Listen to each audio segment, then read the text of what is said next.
way to my grandma's house about 4 years ago, and this big flash of light in the sky appeared with all different colors coming down from it, and it was like it was going to land right in front of us. And it never did. It just shot up in the air all of a sudden really fast, and it was right before Christmas time. And my mom and everyone else saw it, and we really thought it was neat. We noticed a very bright star-like object raised behind the rim of the forest. It was rising slowly at angle in our direction. Then, when it had reached a considerable height and was right above us, we saw a flash like an explosion. Then this object turned and disappeared out of sight of tremendous speed. While the sightings in the Soviet Union are sensational, the story of Gulf Breeze will play a major role in our program tonight. We're down here in Florida, where we've assembled a whole town full of people who say they've seen the UFO that's haunted this community since last November. The fact that we are in contact with the extraterrestrials shouldn't be hidden from the people. My name is William Coleman. When I was at the Pentagon, I was Public Information Officer for Project Blue Book. Before that, I was a fighter-bomber pilot, and I saw a flying saucer. We in the Soviet Union are interested in exchanging information on UFOs and extraterrestrials. Hands and very oval-shaped eyes, very narrow nose, slit for a mouth, slits for ears, no hair on the head, kind of a bulb-shaped head.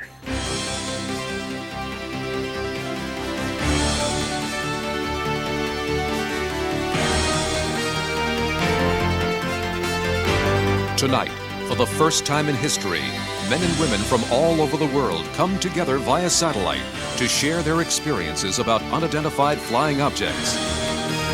From the nation's capital, Washington, D.C.,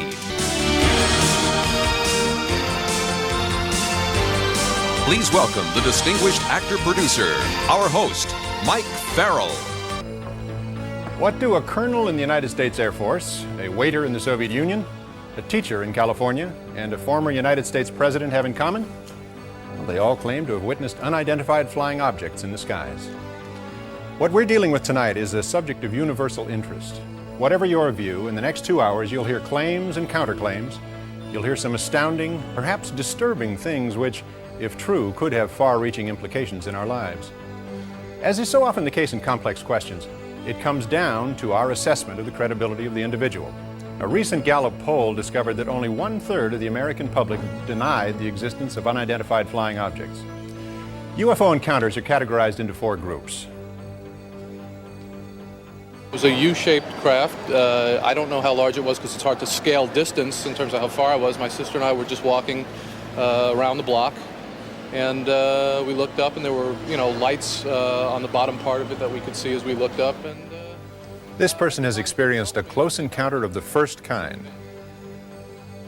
You've had a close encounter of the first kind if you've seen a daylight disk or nocturnal light UFO at close range.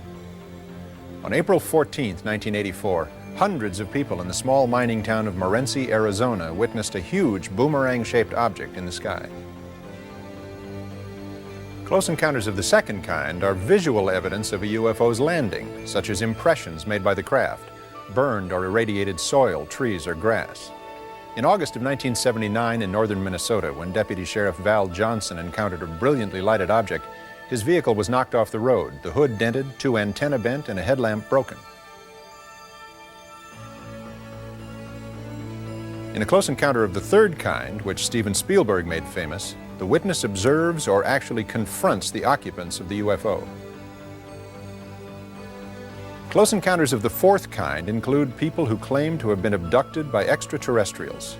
In almost every case, abductees also claim to have been medically examined by the ETs and eventually returned home, unable to account for the missing time.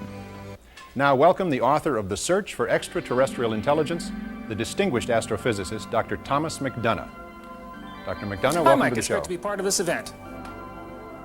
In your opinion, are we alone in the universe? Well, my own estimate is that just in our galaxy alone, there could be millions of planets that might be capable of sustaining life as we know it. The size of the universe is difficult to comprehend. In this galaxy, there are several hundred billion stars. Each one of these dots represents a galaxy, like our Milky Way. There are billions of them. So the sheer enormity of the numbers leads many scientists like myself to conclude that there must be life somewhere in the universe.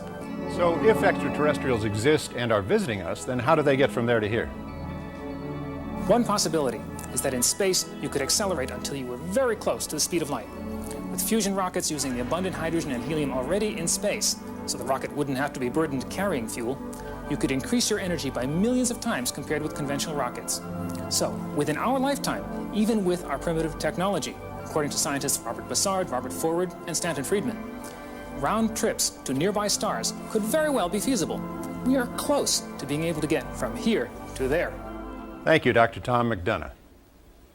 With all the UFO sightings reported over the years in America, the logical question is, if they really exist, why don't they visit the White House?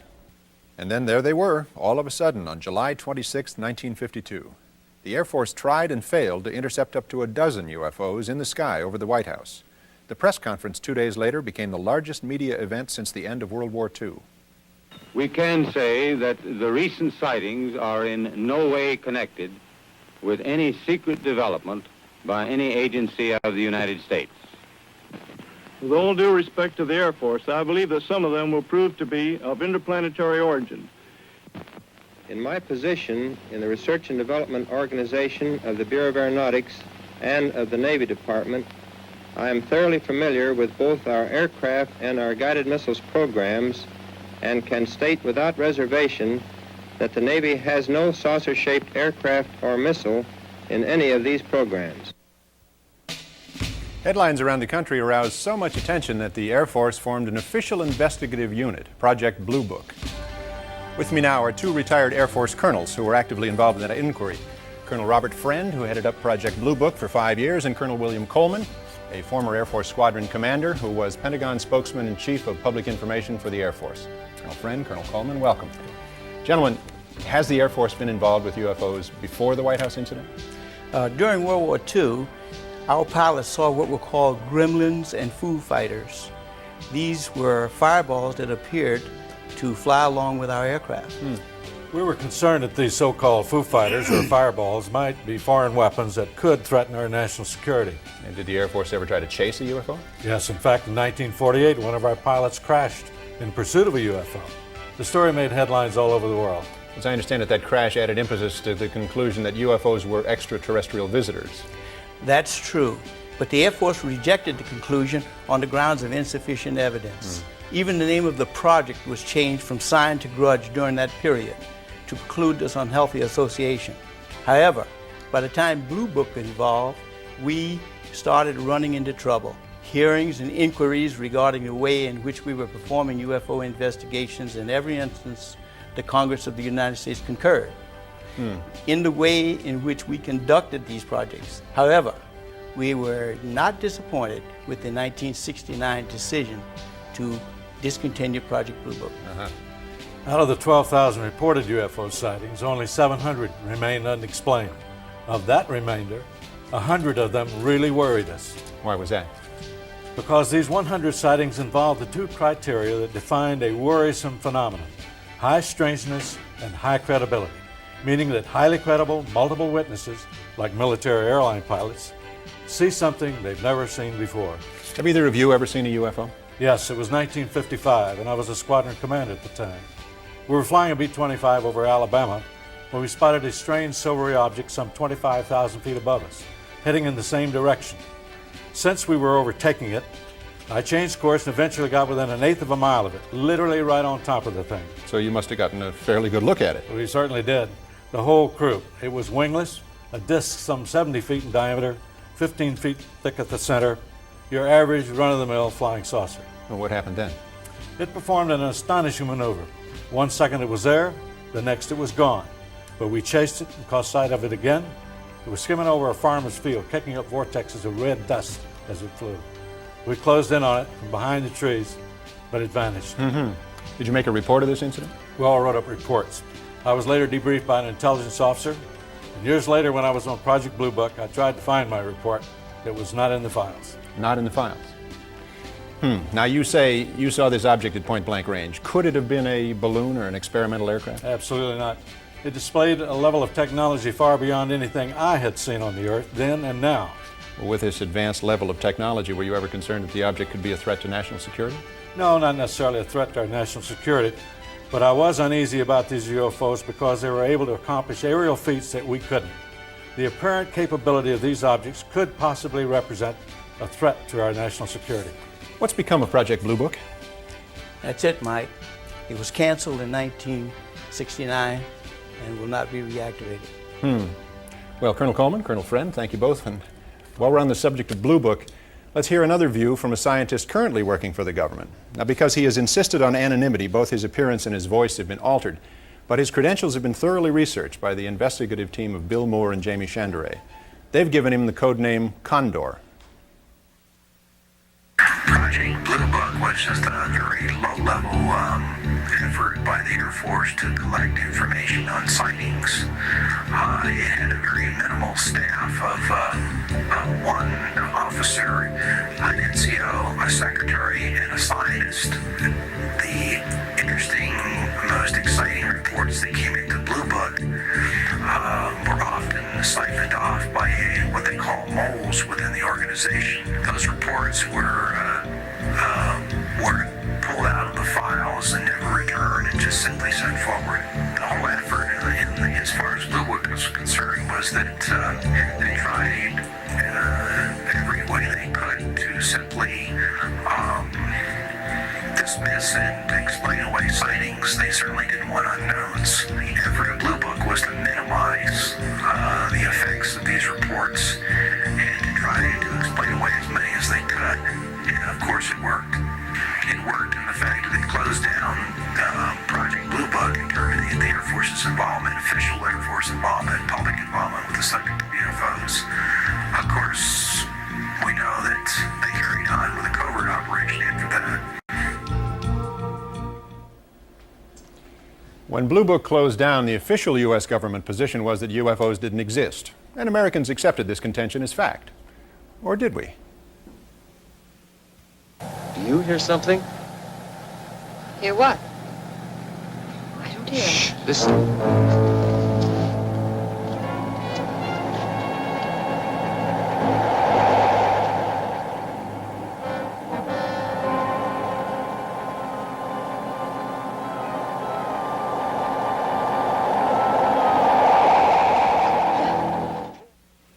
Subsequent reports were discredited, relegated to the tabloids at the supermarket checkout counter. After Blue Book's final report, anyone who claimed to see a UFO was considered some kind of nut. It was a saucer. We saw it. We heard it, both of us. What more do we need to know? Well, we have to have time to think, to evaluate this before we sound off. So most sightings go unreported, particularly sightings by aircraft pilots. Could be a satellite. Aries 31, now you have the primary target now in your 10 o'clock position, 5 miles off. I've never seen one like that. About an SR-71? The traffic is proceeding northeastbound, no altitude readout. Roger, Senator. Traffic's really moving now. It's going to be a problem now. He's descending about 1,500 feet you only. Wait a second. Stand by one. Okay, Senator. Aries 31, the traffic is turned. He's heading right for my windshield. We're turning right immediately and leaving flight level 350 now. Aries 31, descend and maintain flight level 310. Break, Allegheny, 444, turn right 30 degrees. Get on the order of the 45th recon wing. See what the hell they could be testing up there. Aries jet descending to maintain flight level 310. This is Indianapolis Center. Do you have any test operations restricted area 2508?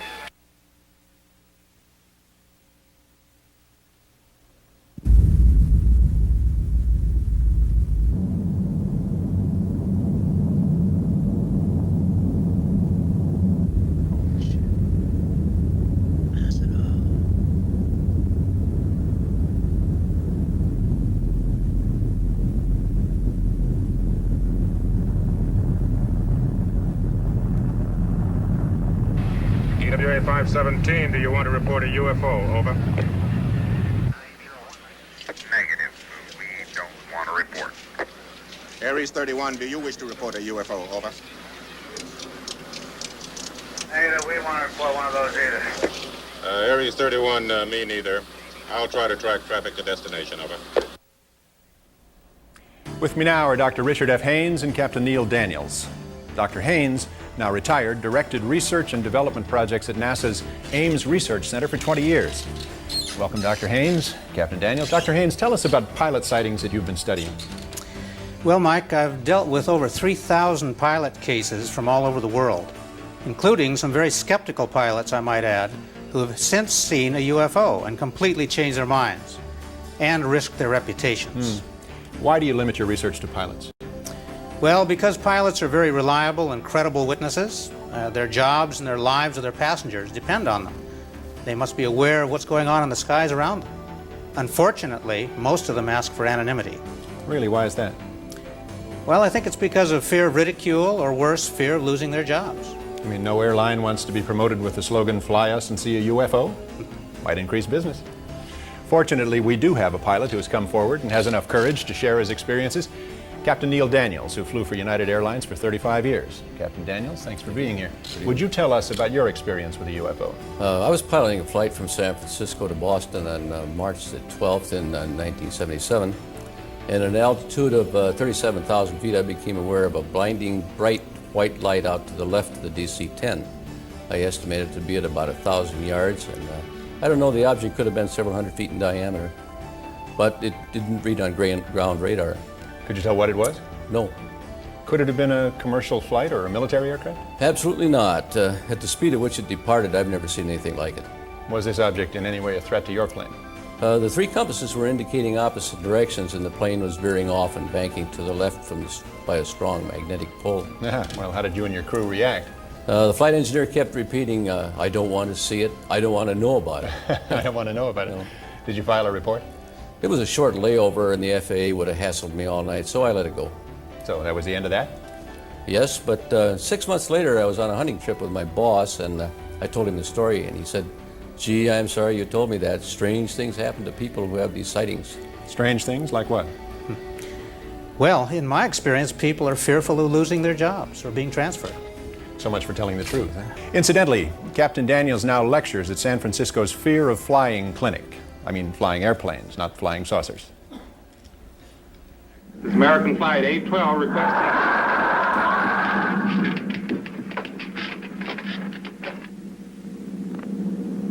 Holy mackerel. Burbank Tower to American Flight 812. Are you in trouble? Trouble? Take a look for yourself. World. That's nothing from this world. Through the Freedom of Information Act, we've obtained a report from Iran. On September 18, 1976, the Imperial Iranian Air Force reported flying objects so bright they illuminated the ground below. Alarmed citizens all over Tehran telephoned authorities with similar sightings. Simultaneous reports came from the Iranian Air Force, tower personnel, and ground radar. U.S. military intelligence forwarded reports to the Defense Intelligence Agency. As far as we've been able to ascertain, DIA did nothing with these reports. Guatemala, Central America. Camera crews were poised to film a car commercial. Suddenly, the cameraman was distracted by lights in the sky. And now from Manitoba, Canada, an eyewitness account. Welcome, Mr. Robert Barry, an independent researcher and investigator from York, Pennsylvania. Bob, tell us about the sighting near Winnipeg, Manitoba. We're watching as this UFO moves across the screen 3 times at normal speed. Then the same movement once in very slow motion, 1/40th the normal speed. Now here's another sighting of the same object, also witnessed by the whole town of Carmen, Manitoba, who turned out for the incredible light show. Now, as we slow the film down, watch as the UFO jumps from the right side of the screen to the top of the screen and lights up the whole sky. The UFO is calculated to have been traveling faster than 30,000 miles an hour. Now, by satellite to Moscow for the first UFO glasnost in television history. Please welcome, from the Soviet news agency TASS, our journalist and UFO investigator, who has researched many encounters with UFOs in the Soviet Union, Mr. Sergei Bulantsov. Tell me, what are the most impressive recent UFO reports in the USSR?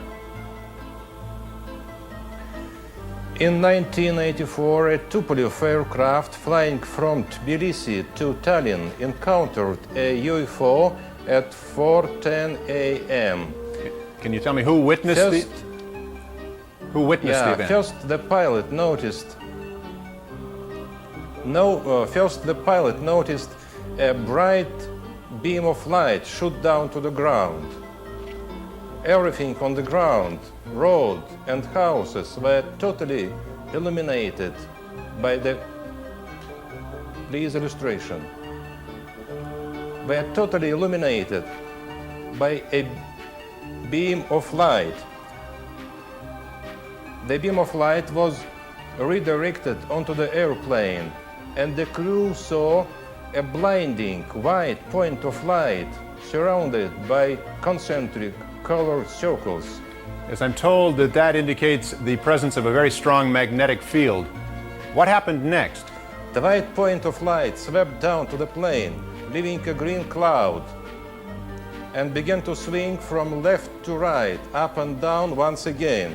Finally, it flew alongside the airplane, and as if it was an escort, the passengers of the plane also saw this UFO, and after landing in Tallinn, Estonia, the crew was told that this UFO had been also seen on the radar screen.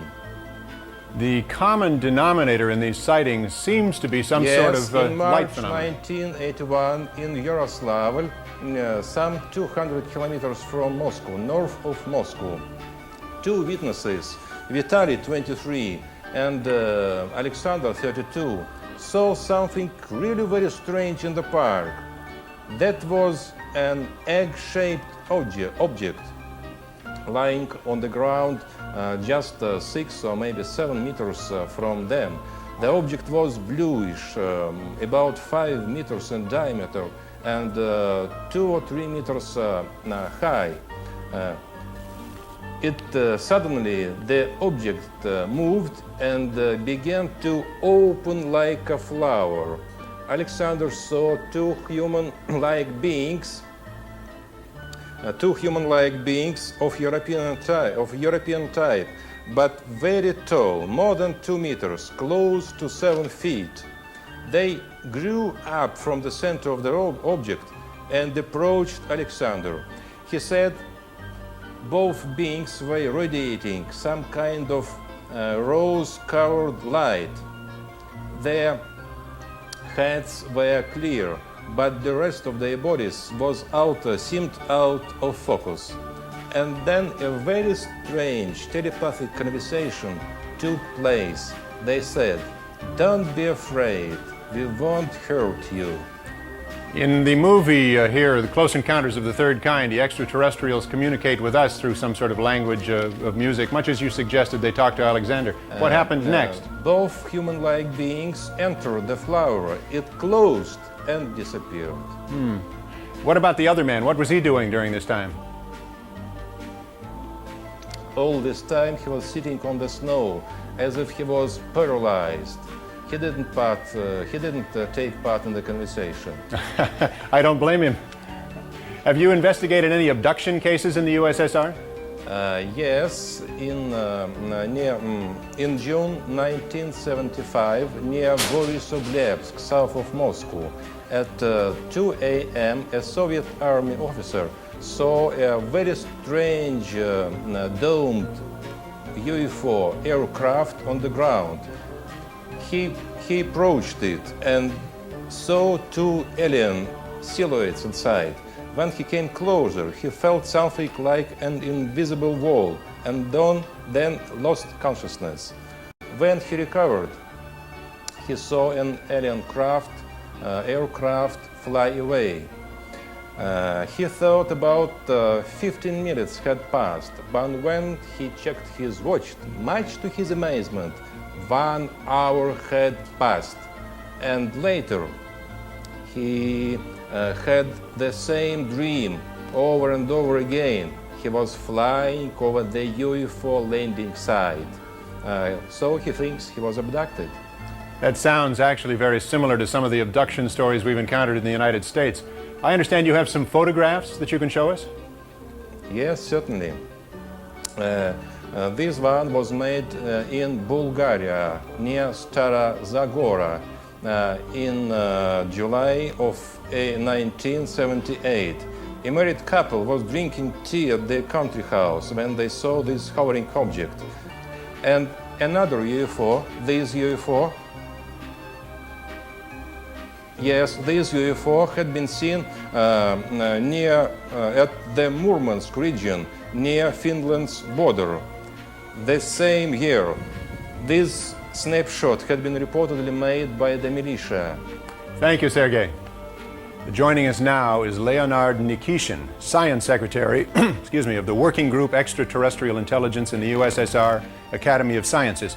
Mr. Nikishin, I understand that you have thousands of reports of UFO sightings in the Soviet Union. Yes. Most of them were explained later as natural events, but some were mysterious and unexplainable. I feel these are extraterrestrial probes without life as we know it. You mean unmanned space probes. Was there any official reaction to UFOs from Soviet science? Recently, most scientists here dismissed them. But now the situation is changing. Several years ago, we formed a UFO group that included many investigators, scientists, cosmonauts, technicians, writers, journalists, and so on. We published an announcement in several Soviet newspapers asking anyone who had had a UFO experience to contact our organization. Very good. Personally, I am sure we'll meet extraterrestrial at last, maybe sooner than we think. Thank you, sir. Sergei Bulantsov, Leonard Nikishin, thank you very much for all you've done so far. Stay with us and we'll get back to you. In the 1950s, America went UFO crazy. Waves of sightings were often followed by waves of hoaxes. Pranksters were busy airbrushing negatives and doing photographic cut and paste jobs. They even tossed saucepans in front of the camera and dangled hubcaps in the air. Obviously, they were just out to get publicity. George Adamski claimed direct contact with blonde-haired aliens who took him to the moon and Venus, where, he said, he took these photographs.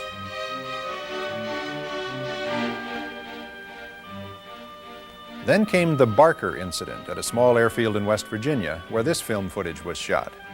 This was termed the Lost Creek Flying Saucer. Many people who saw this film believed that the hanging thing you see was in fact a UFO. We'll leave it to you. The 60s and 70s brought various groups of people who actually built saucer-shaped vehicles and attempted to fly them. And about 10 years ago, there began what we believe to be the most elaborate hoax of all. A Swiss farmer, Billy Meyer, claimed to have had direct contact with an extraterrestrial group from the Pleiades star system. Meyer produced photographs of what he called beam ships. And the occupants of these beam ships. Interestingly, one of the aliens looked very much like a Swiss fashion model, and the so-called beam ship was found in his barn. Now, Billy Meyer's beam ships may have been obvious hoax, but thousands of UFO sightings from all over the world are not so easily explained away. Joining me now from the suburbs of New York City are Robert Pozzuoli, a computer systems executive, and his wife, Lori. I'm glad you could be with us tonight. Thank you, and nice to be here. Tell us what happened to you 4 years ago. Local residents around our town of Brewster, New York, reported seeing UFOs. More than 9,000 reports came in and were always the same. Noiseless, hovering, boomerang-shaped objects approximately 150 feet from wingtip to wingtip. When we spotted it, I had my video camera and we quickly started shooting the footage you'll see. I think your comments on the tape are especially interesting. Let's look at it now. Oh, good God. What do you think? I don't know. About planes? I'm going to tell you something, honey. I don't know what the hell it is. Tell me, what kind of effect this sighting has had on your life? Wow, we've become very popular. Well, that's certainly not bad, is it? No. Rosemary Osnato, a commercial graphic artist, lives in New York City's East Village. Rosemary suffered a broken kneecap last year and is recuperating from the injury. Al Hassim lives in the Bronx with his wife and 11-year-old daughter and works the 4 p.m. to midnight shift for the telephone company in Manhattan. In his off hours, Al likes to play guitar and write songs. Lisa Salviano of Lake Hiawatha, New Jersey is 24, married, and pregnant with her first child. She works as a secretary in Morristown, New Jersey. These three ordinary individuals, unrelated to one another, share one extraordinary experience. With the guidance of a psychiatrist, Dr. Rima Lebo, they have been able to relive deeply buried memories that will astonish you. Under hypnosis, the subjects are put into a relaxed state in which they can recall these disturbing memories. And once regressed, they relive the experience in real time, often very emotionally, moment by moment. They re-experience what they went through the first time, though it may have taken place months or even years earlier. Now, please watch as we replay portions of their hypnosis session now.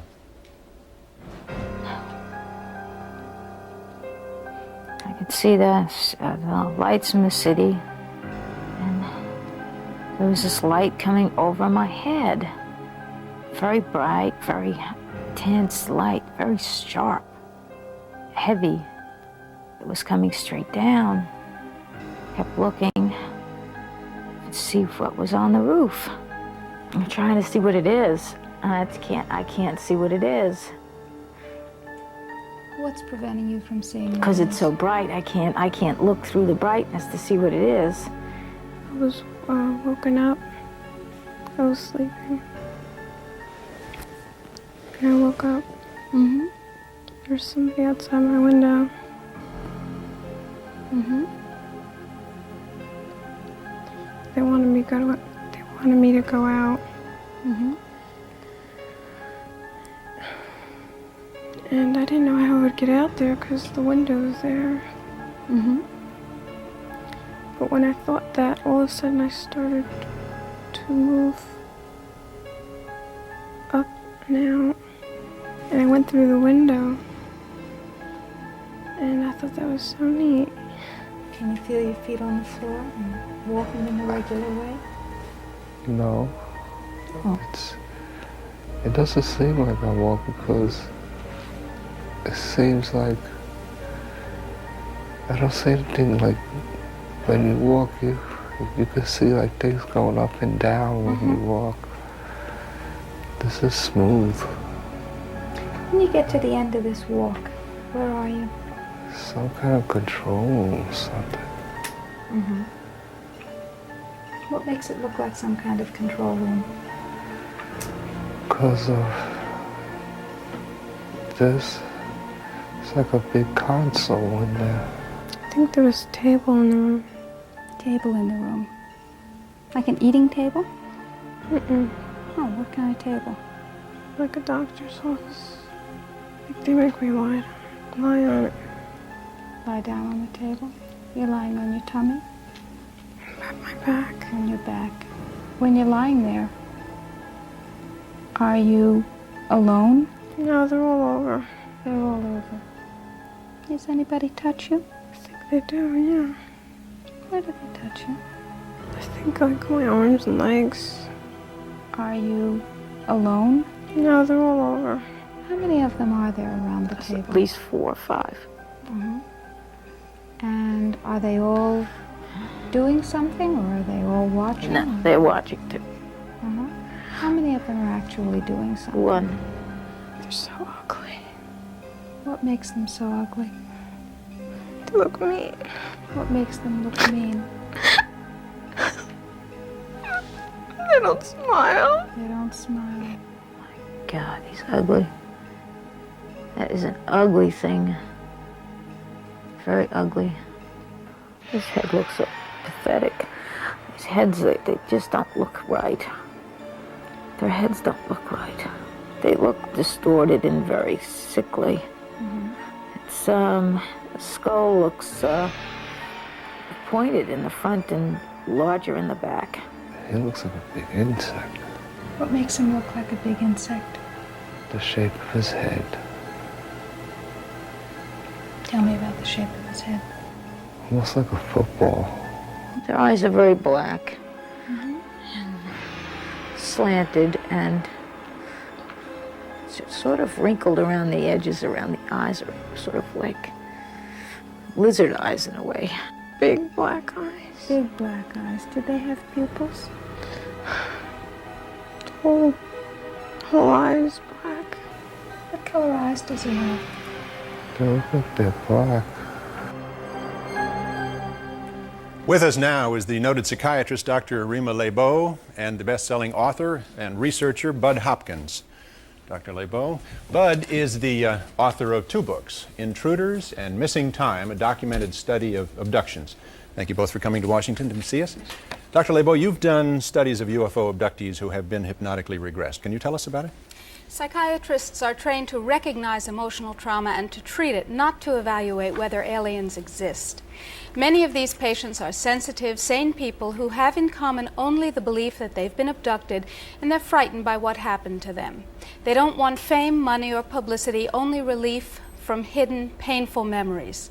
Now, skeptics question the use of hypnosis. However, careful examination of the material shows its usefulness in these traumatic situations. They also say that abduction reports are the products of overly rich fantasy lives. If that were the case, the report should be as diverse as people's dreams. Instead, we find striking similarities in accounts from all kinds of people, from all walks of life. Post-traumatic stress disorder does not occur unless there has been external trauma, like that some Vietnam vets and assault victims or rape victims experience. But many abductees show the serious and disabling effects of helplessness and violation. With proper treatment, these symptoms can be relieved. Bud Hopkins, must everyone who claims to have been abducted be hypnotized?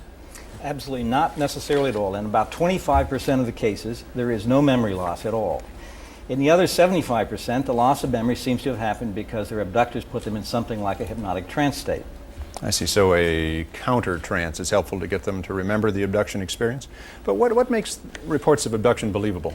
Essentially the commonalities in these accounts, a cluster of similar recollections in cases that I've had from all over the world, all the continents of the world, and I've studied hundreds of cases. People notice a period of missing time which they cannot explain. There's a lot of fear and terror, sometimes about a remembered place. There are strange lights that they describe in a similar way. The descriptions of the craft's interior, the craft's occupants are described in extraordinarily similar ways. They also describe the medical procedures that occur in very, very much the same way. And the most interesting thing, and sad thing of all perhaps, is that these abductors are not interested in communicating with our minds, but they're interested in the physical state of our bodies. Thank you, Bud Hopkins and Dr. Rima Lebeau.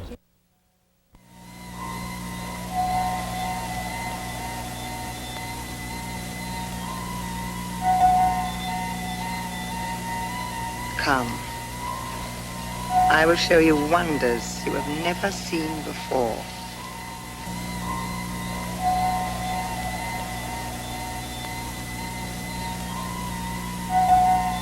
One of the most intriguing UFO stories occurred in July of 1947 in New Mexico. With me now are Bill Moore, co-author of the Roswell Incident, and nuclear physicist Stanton T. Friedman. Both of these gentlemen have done extensive research on this case. Thanks for joining us. Bill, how many people were involved in the New Mexico incident? We have personal testimonies from about 100 people. One of the most important of these people was Bill Brazel. Brazel's father managed the land where the incident took place.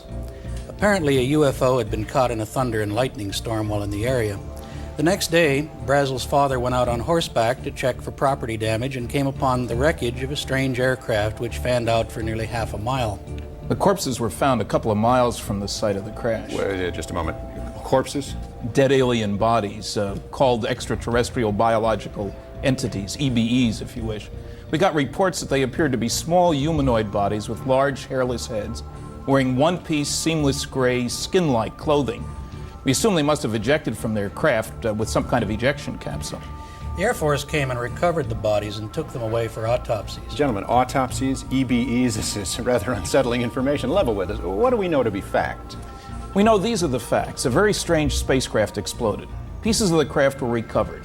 Several bodies were found and removed along with the wreckage. We can prove the story was covered up very quickly at the highest level and given a classification above top secret. Flying saucers are real, period. The first person sent by the Air Force to investigate the crash site and to take care of the wreckage was a Major Jesse Marcel. Let's meet his son, Dr. Jesse Marcel, who was 12 years old at the time and, needless to say, has never forgotten that incident. Welcome, Dr. Marcel. Nice to see you. Jesse. Bill. Jesse. Doctor, tell us, if you will, about the night your dad came home from that crash site. My father came home with his car loaded with debris after investigating the crash site. He brought the material into the house where he, my mother, and I sorted through the stuff. Among the litter was a foil-like sheathing alloy. It was metallic and it looked like the skin of an aircraft, but it was unlike anything I had ever seen. Also, there was an I-beam about 1 foot to 1.5 feet in length, about 1/2 inch across. The inner surface had hieroglyphic-like symbols on it, like Egyptian symbols, as I recall them. And what was the Air Force's explanation of all this? The explanation was that a weather balloon had crashed. Did your father think it was a weather balloon? Anything but. I believe the meaning behind his words was that he suspected there might have been some kind of cover-up. What happened to all this debris you've described? Well, the debris which had been removed was never seen again. It was taken from your house? To Carswell Air Force Base in Fort Worth, Texas. Now, Dr. Marcel, you've examined the material firsthand. You've had a long time to think about it. What is your assessment of the Roswell incident? I held the material in my hand. It was not from this earth or this universe, or in this universe. That's what I think. We're not alone. Thank you, gentlemen. Now, if this story is true, then we have to rethink the government's role in the history of UFOs. The government, in fact, may have had the answer in their hands over 40 years ago. The United States Air Force has played a major role in America's attitude toward unidentified flying objects. Here's another account of how the Air Force dealt with such phenomena. With me is author and filmmaker Robert Emenegger and former security manager and chief of requirements for the audio-visual program at Norton Air Force Base, Paul Schartle. Gentlemen, Mr. Emenegger, how did you get involved with UFOs? Well, it was in 1973 when I was vice president at Gray Advertising, and I took time out and went to Norton Air Force Base to explore subjects for television specials related to the Defense Department. While discussing several of the subjects, UFOs came up, and Paul here told us about a film of a landing of alien crafts at Holloman Air Force Base about 3 years earlier. What did you see, Mr. Schartle? I saw footage of 3 dish-shaped crafts. One of the craft landed and 2 of them went away. Why did it land? It appeared to be in trouble because it oscillated all the way down to the ground. However, it did land on 3 pods. A sliding door opened, a ramp was extended, and out came 3 aliens. What did they look like? Well, they were human-sized. They had odd gray complexion and a pronounced nose. They wore tight-fitting jumpsuits, thin headdresses that appeared to be communication devices, and in their hands they held a translator, I was told. A Holloman base commander and other Air Force officers went out to meet them. Mr. Schartle, what did your superior officers tell you? I was told it was theatrical footage the Air Force has purchased to make a training film. Well, that sounds plausible, doesn't it? Well, if it were a theatrical film, why didn't I have a record of this? It was my job to keep accurate records of all audiovisual purchases. Is there any other reason that you feel this was not a theatrical film? Yes, it was too real. The people who were shooting that day were Air Force personnel. Lucky for us, the day they were shooting, they were doing an acceleration test. One of the most compelling sightings in recent years took place in Gulf Breeze, Florida, where over 100 people witnessed a UFO. Hello, Gulf Breeze. What about it, Gulf Breeze? Is there really something going on down there, or is it all an elaborate hoax?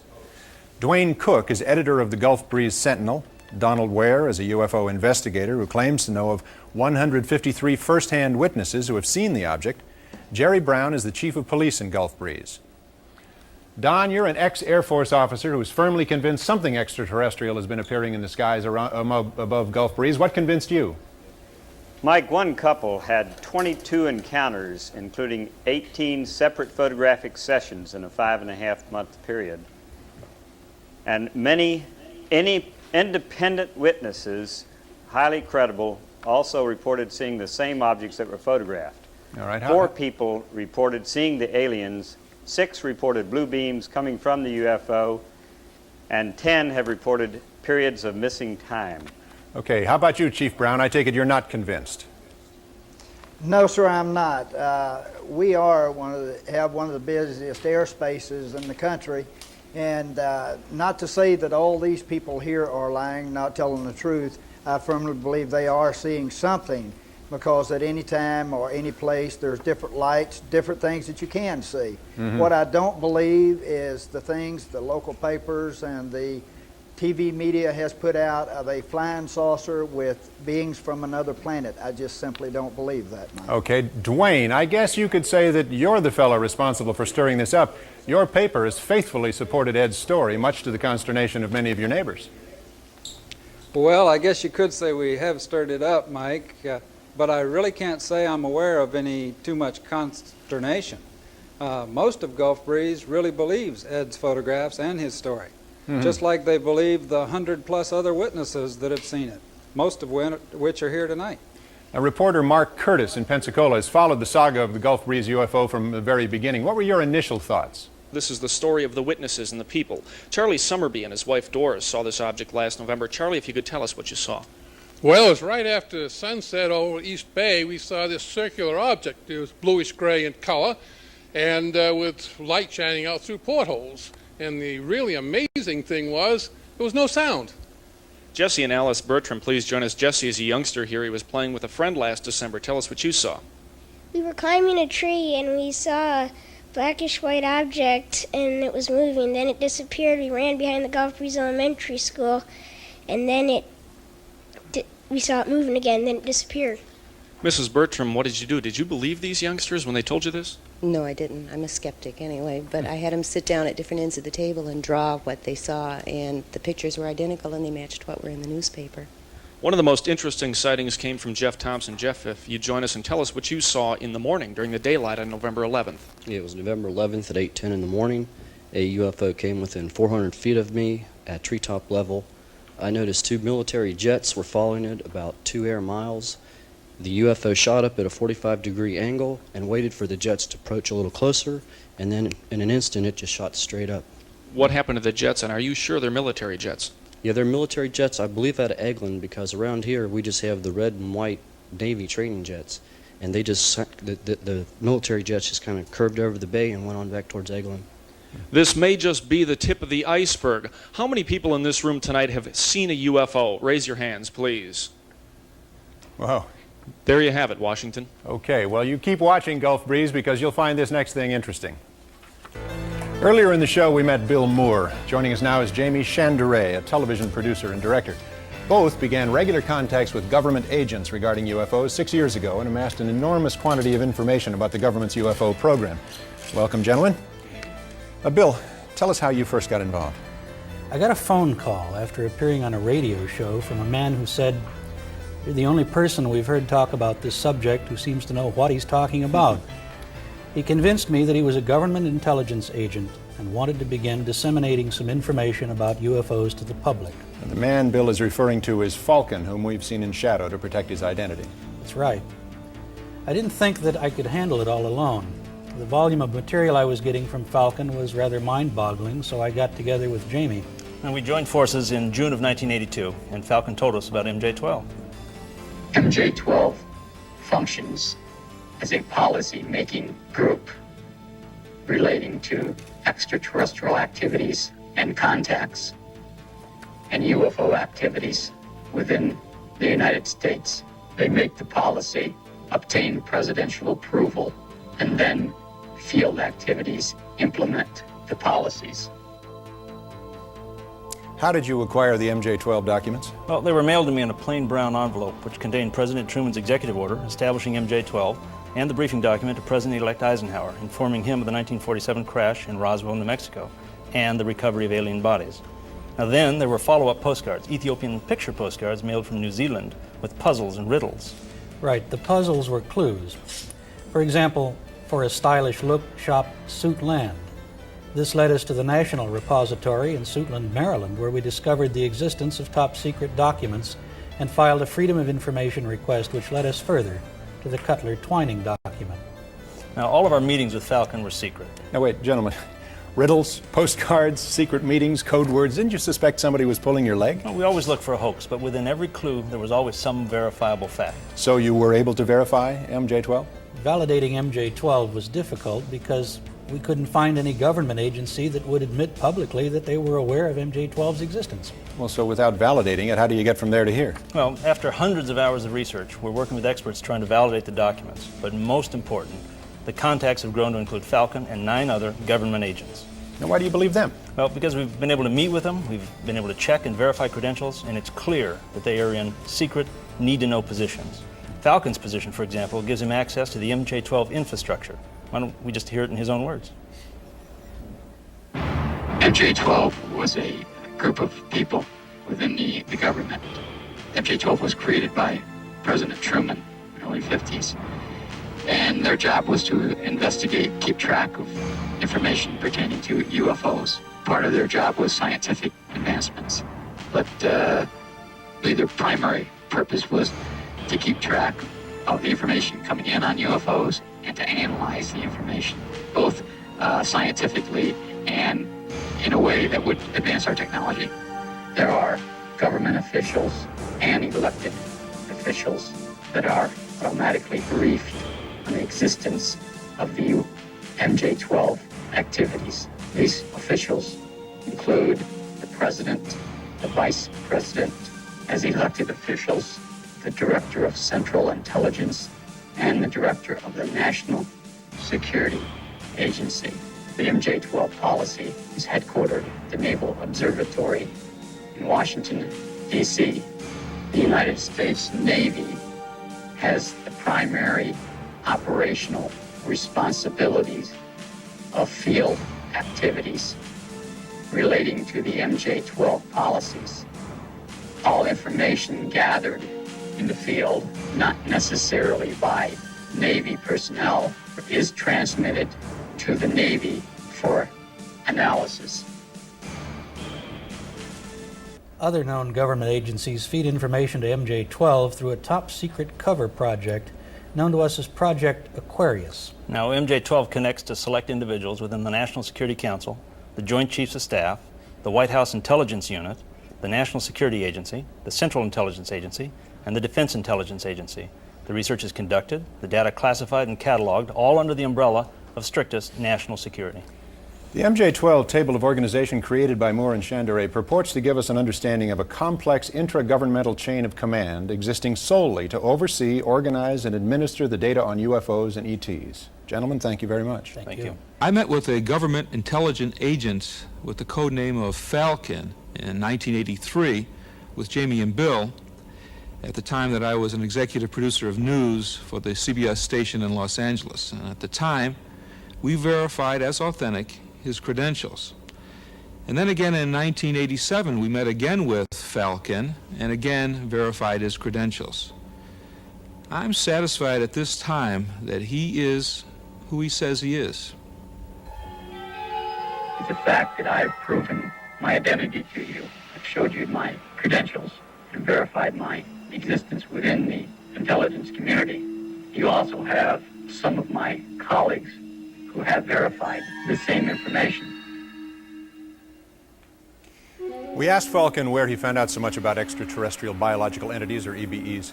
This book, or it's called the Bible within the MJ-12 community, contains historically everything that occurred from the Truman era up through the 3 aliens being guests of the United States government, technological data gathered from the aliens, medical history gathered from dead aliens that were found in the desert, autopsy information gathered from dead aliens found in the deserts, and information obtained from the extraterrestrials regarding their social structure and their information pertaining to the universe. Was there an additional source of information? Presently, as of the year 1988, there is one extraterrestrial being. He's a guest of the United States government, and he's remained hidden from public view. The Yellow Book is a book that was exclusively written by the second alien. The book relates to the aliens' planet, solar system, suns, the culture and the society makeup on the planet, the social structure of the aliens, and the aliens' life among Earthlings. What was most intriguing to me in my experience with the aliens is I believe, an octagon-shaped crystal, which when held in the alien's hand and viewed by a second person, displays pictures. These pictures can be of the alien's home planet or pictures of Earth many thousands of years ago. We asked where the EBEs came from. He was in the Zeta Reticuli star group. Now Condor tells us about a deal our government made with the aliens. From what he understands, an agreement signed between our U.S. government and the extraterrestrials. And essentially the agreement says that we won't disclose your existence if you do not interfere in our society. And we allow you to operate from a designated base here in the United States. It's in the state of Nevada in an area called Area 51 or Greenland. The extraterrestrials have complete control of this base, which is located in Nevada. My understanding is that 3 different aliens of the same species have resided within the United States from 1948 or 49 until present day. The first alien was captured in the New Mexican desert after its craft crashed. The alien, which was named Eva by the government, was kept in captivity for 3 years.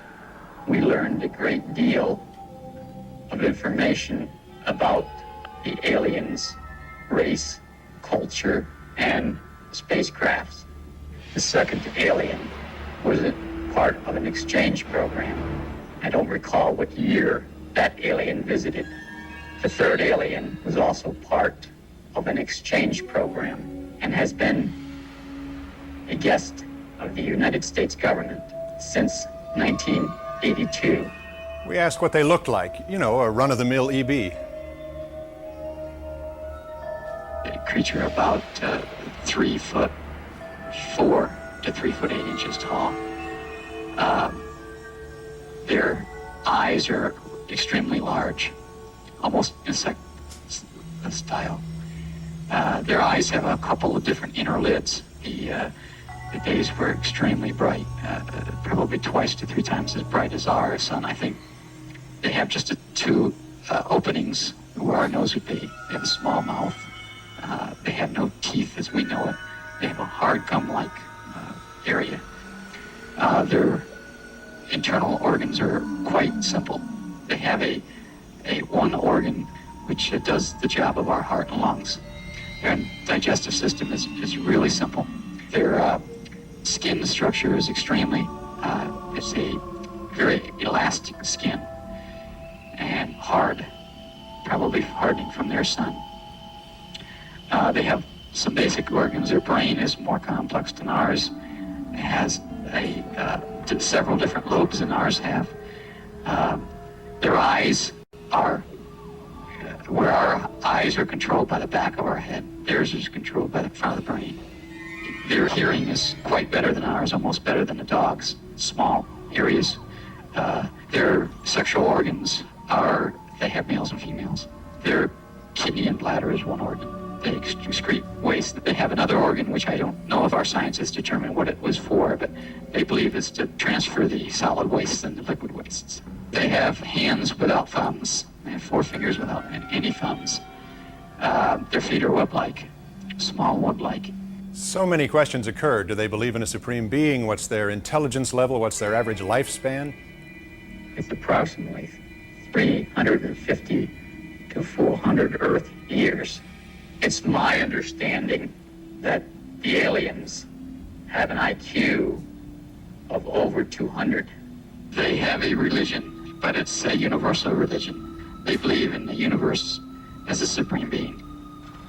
the aliens enjoy music, all types of music, but especially ancient Tibetan style music. We asked about their diet. They do eat vegetables. They like vegetables. And their favorite dish or snack is ice cream, especially strawberry. Well, the next time you're in an ice cream parlor, just quietly notice who orders strawberry, okay?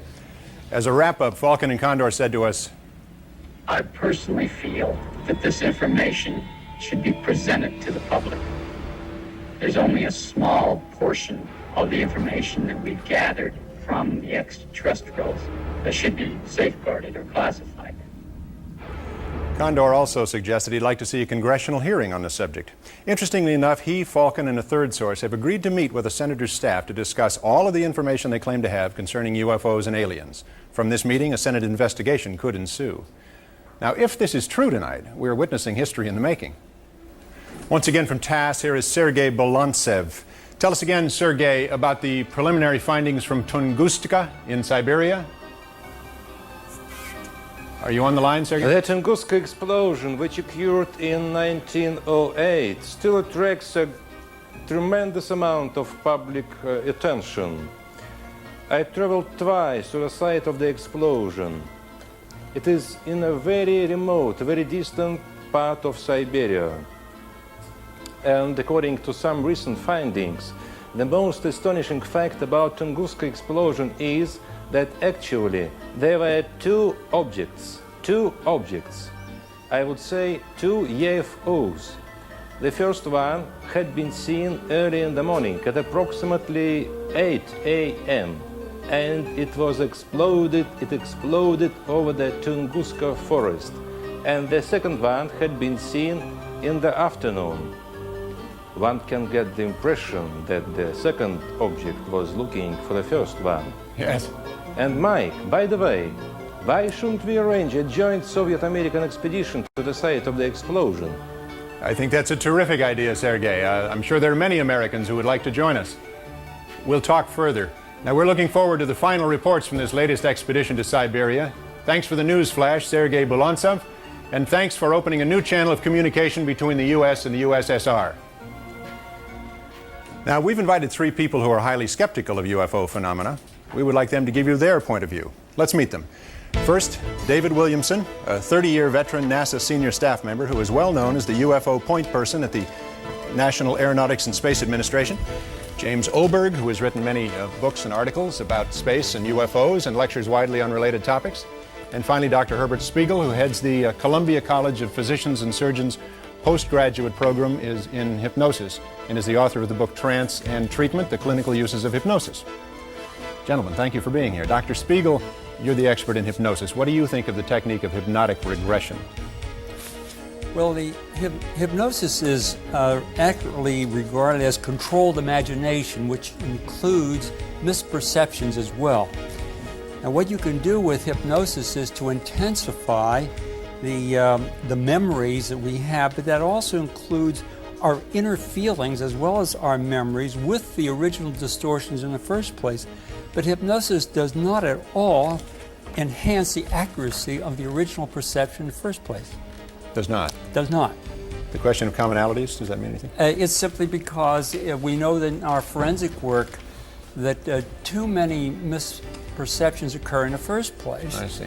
And if you now intensify it with the vivid recall of hypnosis, then all you do is exaggerating what you already started off with as a misperception. All right, sir. Mr. Williamson, what does NASA's point man on UFOs have to say in response to the material you've seen? Sort of interesting. The official NASA position has been for 11 years that we will analyze legitimate materials physically available to us, given us quit claims so that we can cut it apart and so forth. Mm-hmm. In those 11 years, we haven't had any physical evidence. What you're dealing with here seems to be a phenomenon, very real, since Ezekiel all the way to Florida. Yes. But it is not a physical phenomenon that you can measure, that you can put your hands on, that you can bring to the laboratory. I don't know what it is. It's obviously real. You can have some hoaxes, quite a lot of hoaxes, as you saw tonight. Yeah. But you also have a lot of people who know that they have felt something. experienced something. We don't know what it is. Keep an open mind and wait for physical evidence is probably the best scientific advice you can get. In the meantime, look for ways to measure this thing. Very good. Mr. Oberg, what do you think about the evidence you've seen tonight? Well, I think it's some fascinating material, Mike. The most interesting part is that the material as it was put together left out an awful lot as well. Material within the UFO community itself, with a lot of controversy and skepticism among UFO believers about the MJ-12 material, about Gulf Breeze as an example. I'm glad to see that the Russians were brought into this, because that really underscores what I think is happening in a lot of these reports, which is that people will see and interpret things in the sky as they interpret them, and many times the government doesn't really mind that UFOs are seen as flying saucers. The cases discussed tonight, particularly the first case from the airliner, 1984, at 4:10 a.m., turns out to have been, and it was seen by other people outside of Russia as well, a military rocket test up in the area of Plesetsk, which was a secret space center. This happened so many times in the Soviet Union, they released official scientific reports from the Academy of Sciences claiming that things that people see, which happen to be weapons tests, space weapons tests, for example, are UFOs. So to call them flying saucers and to present that point of view is actually to take part in the cover-up of their true nature, which is in some ways a very ironic feature. Now, in terms of whether or not these are real UFOs, whether or not the MJ-12 stories, which seem to change every time we hear them from Falcon, are true, I'm afraid we don't have a 900 number. But I suggest people go out and buy strawberry ice cream. If it's all gone, maybe the UFO guy will go away. Great. Thank you very much, gentlemen, for being here. Let's look at the last decade. Computers that filled whole rooms now fit in your shirt pocket. Transmitters that once were the size of a bread box are now the size of a bee. Now, let's look at today. Holographic images, CD and optical disc players created by the laser. We can send more information through a single weightless beam like this in 1 second than Edison could send in 5 days through 1,000 tons of copper wire. Suppose someday, instead of pictures, we could transmit the life code that makes you you. Beam your DNA, the personal blueprint of your essence, to some distant star. Scientific reality? No. Speculation. But speculation can work. Perhaps the future holds this promise for us. Perhaps we're not alone.